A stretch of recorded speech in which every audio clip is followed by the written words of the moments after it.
Medical Relevance of Jewish Meditation, a presentation by Professor Gershom Zajcek, Faculty of Medicine, Hebrew University of Jerusalem.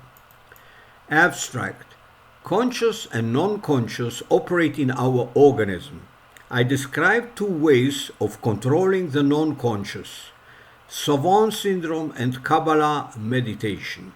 I apply and explain the theory of wisdom of the body, which is necessary to understand the two special part of controlling the non-conscious. Introduction. Conscious and non-conscious operate in my or our organism. Conscious is all that I am aware of in me, like my thoughts, feeling, and will. Non-conscious is all in me which I am not conscious of. Medicine does not explain how the non-conscious keeps us alive. And here you have a daily example. We exist in two states, consciousness and non-consciousness. Every evening when going to sleep, we abandon our consciousness and delve into a non-conscious state. In the morning, we wake up back into the conscious state. So here you have our daily cycle.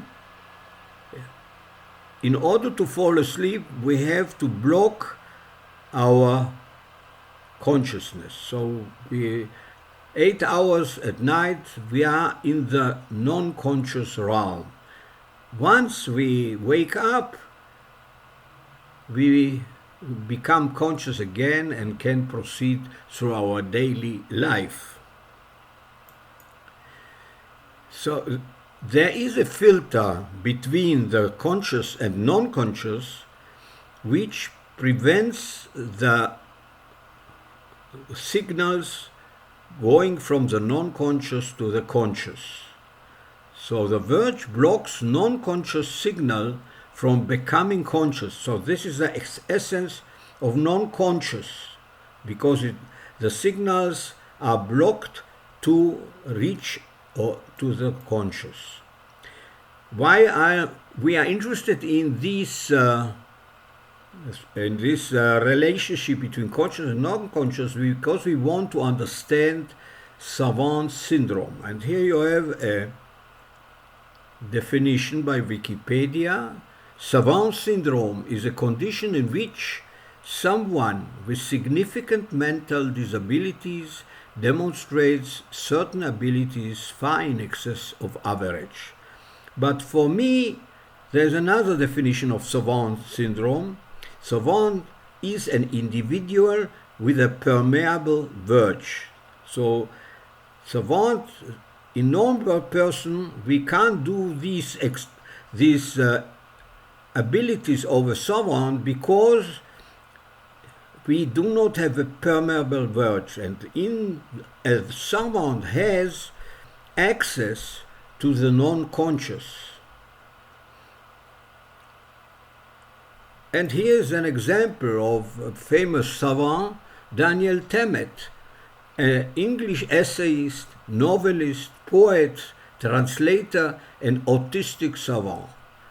So here's a representation of Daniel Tammet within the theory of VOB, which I shall immediately explain. So this is a conscious, this is a non-conscious, and Daniel Tammet has access to the non-conscious part of his body, which I called VOB. I discuss it immediately. So again, Daniel Tammet has access to the non-conscious. And here's an example. Daniel Tammet gained access to his non-conscious since his verge is permeable. When memorizing the pi number, he stored the sequence in his non-conscious and then recited pi from memory to 22,000 digits. So there are many other feats which Daniel Tammet succeeded doing, But in this special example, he memorized these 22,000 digits and stored them in the non-conscious verb and then recited them. And we can't do this because we have an intact verge and Daniel Tammet had a permeable verge. So in order to understand Daniel Tammet and also the Jewish meditation which I am going to introduce, I shall now introduce the wisdom of the body theory. It provides a simple framework for medically relevant concepts in our culture. Verb is a framework for the medical thought style. The elementary unit or atom of this framework is me.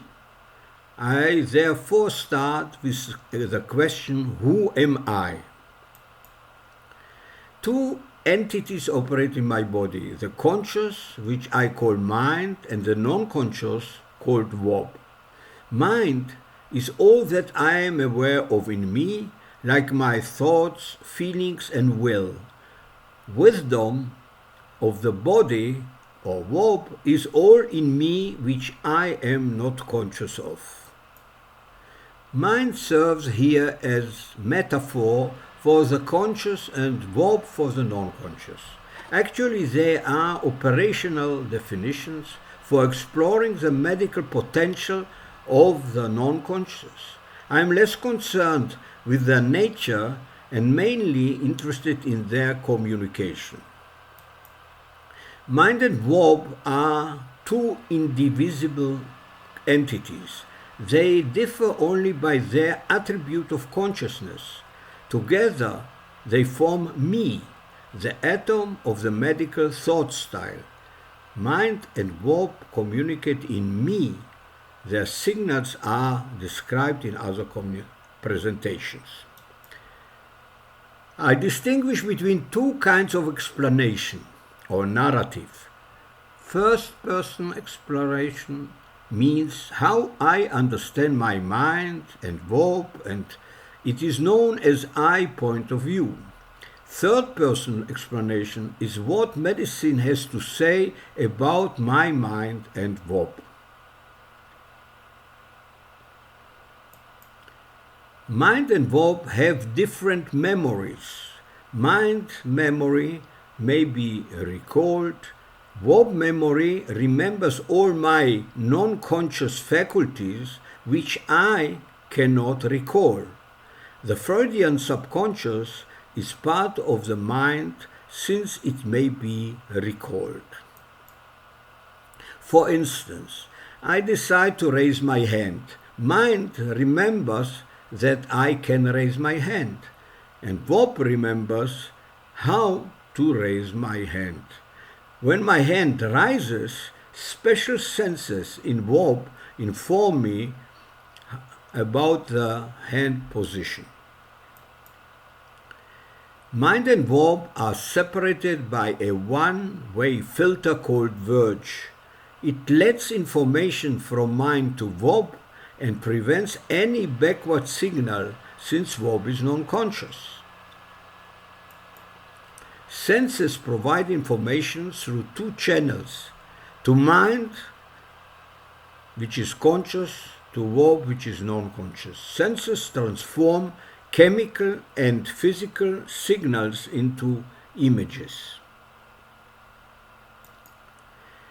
Information from verb to mind is conveyed indirectly by chemical senses in verb. So here the information from verb or from the non-conscious goes indirectly through senses, but it does not go directly through the verge.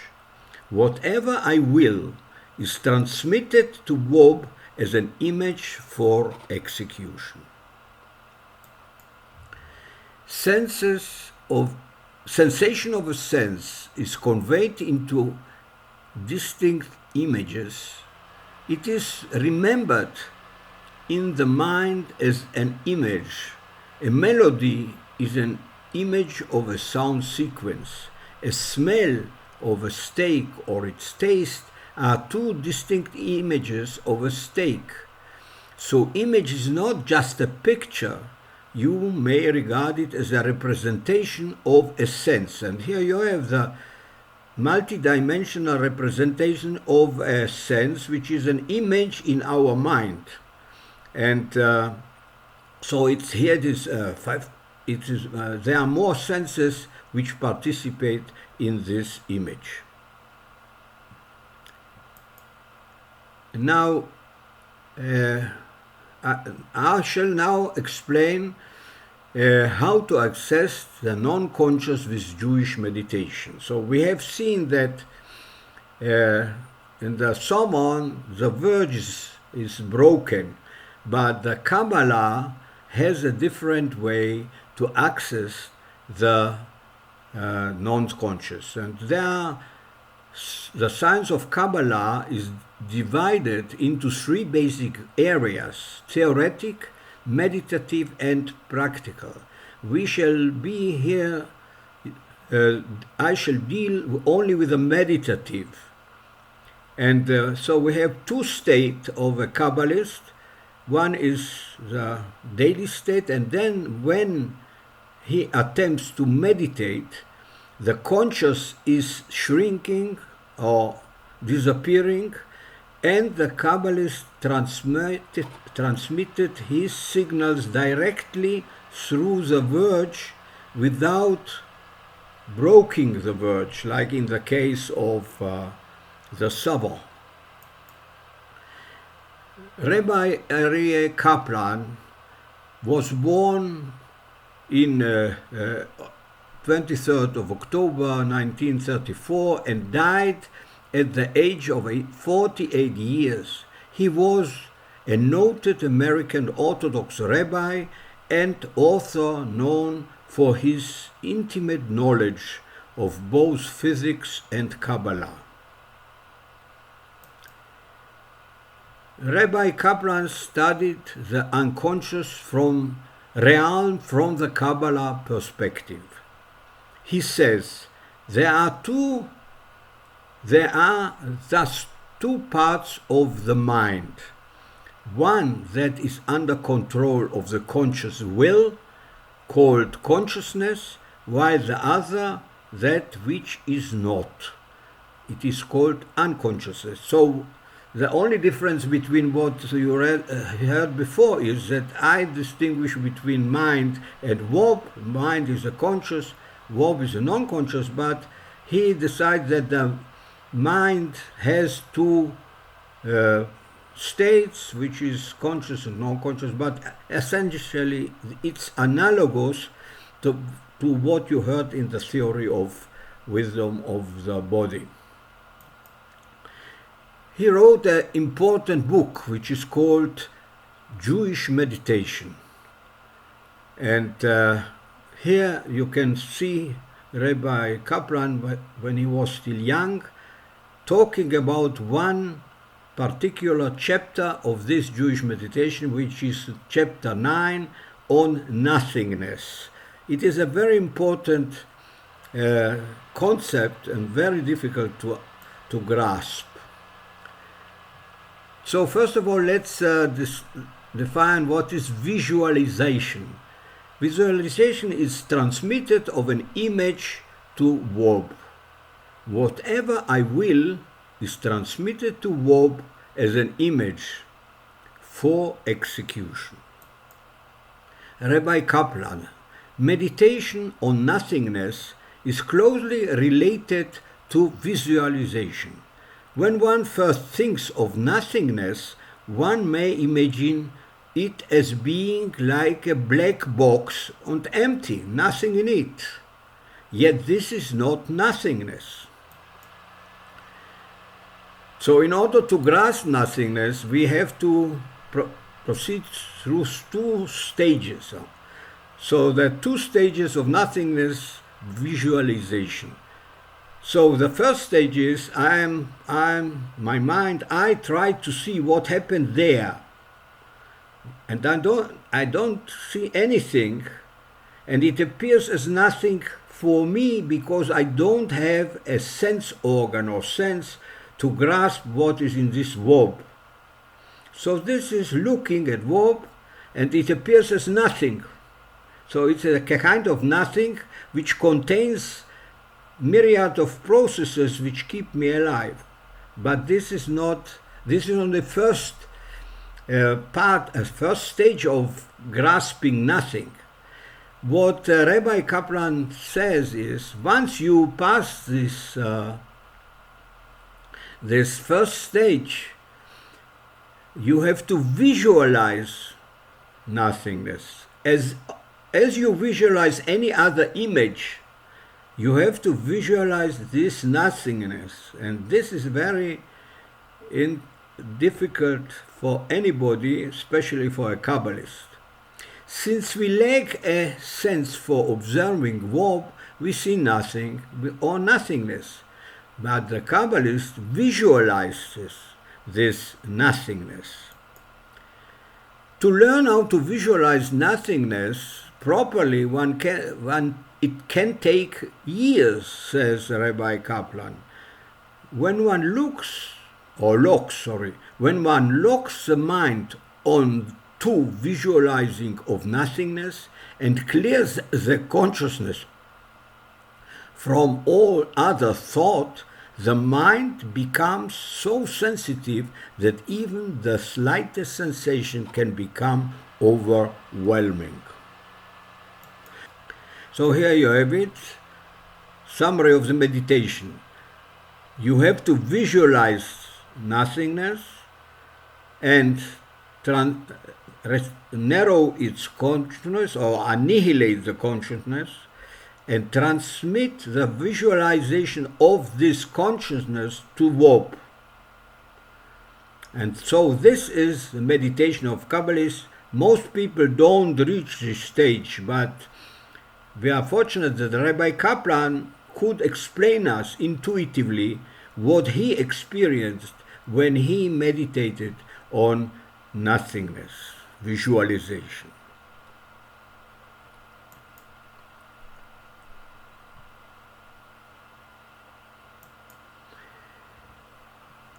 Rabbi Kaplan says, meditation on nothingness opens the door to prophecy. It can also be used to get in touch with the innermost self. So we are interested in the innermost self. What he says that neither my body, nor my soul, nor my mind belong to the innermost self. This is not the real thing. So we ask, what is the real me? A hint to the answer can be found in the Hebrew word for I, ani. If the letters of the Hebrew word I are rearranged, you get ayin, which is nothingness. So here you have it illustrated. This is in Hebrew, and I start with ani. There are three letters. Then I rearrange them three letters, and this last letter, which is N, has two representations, N like this and N like this. But the essence is that by replacing the I in this manner, I realize that I am in the nothingness, or I am nothingness.